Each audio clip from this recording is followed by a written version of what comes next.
ఈ చందమామను ఒక ఆయన తయారు చేసి ఉన్నాడు. ఖచ్చితంగా మనుషులు, ఈ భూమి మీద ఉన్న మనుషుల్లో ఎవడు చందమామను తయారు చేసి అక్కడ పెట్టలేడు, నక్షత్రాలని పెట్టలేడు.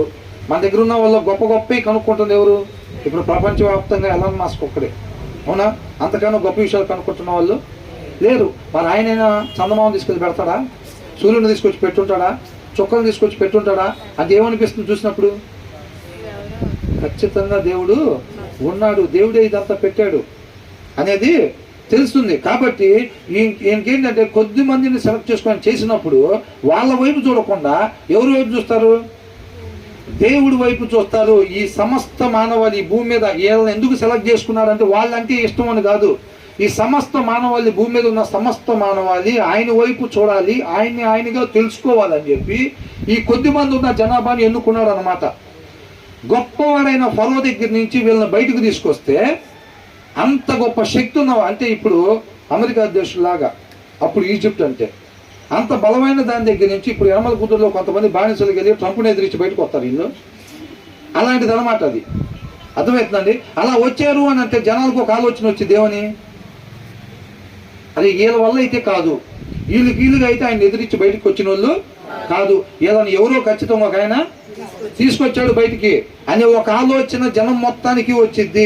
ఆ తీసుకొచ్చిన ఆయన ఎవరు అని తెలుసుకుంటారు అని చెప్పి వీళ్ళని సెలెక్ట్ చేసుకొని గొప్పవాడైన ఫరో దగ్గరికి పంపించి అక్కడి నుంచి వాళ్ళని బయటికి విడుదల చేసినప్పుడు ఈ చుట్టూ ఉన్న సమస్త మానవాళ్ళు ఏం చేస్తారంటే ఆ ఇశ్రాయేలీల వైపు కాకుండా వీళ్ళని తీసుకొచ్చిన ఆయన వైపు. అందుకని ఆ కార్యాలు, అక్కడ ఆశ్చర్య కార్యాలు చేయాల్సి వచ్చింది. అవన్నీ అర్థమవుతుందండి?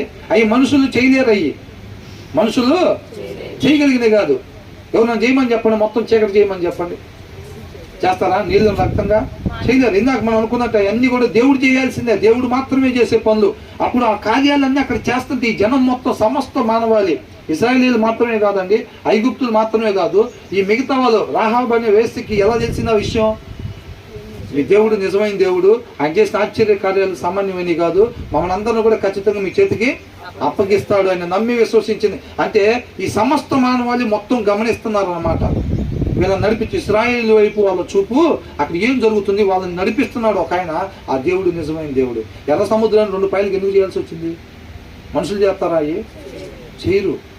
వీళ్ళని ఖచ్చితంగా ఒక ఆయన నడిపిస్తున్నాడు అని ఆయన వైపు చూడాలన్న ఉద్దేశంతో ఇవన్నీ దేవుడు చేస్తున్నాడు. అంతే తప్ప కొంతమంది ఏం చేస్తున్నాడు? అద్భుత కార్యాలు మా జీవితాలు కూడా చేయవా దేవా? ఏంటంట ఇటు చూడాలని ఇంకా ఏంటంట? ప్రభు అద్భుత కార్యాలు మా జీవితాలు కూడా చేయవా? ఎర్ర సముద్రం ఎడగొట్టినట్టుగా మాకు కూడా ఒక అద్భుత కార్యం మా జీవితంలో, మా అమ్మాయి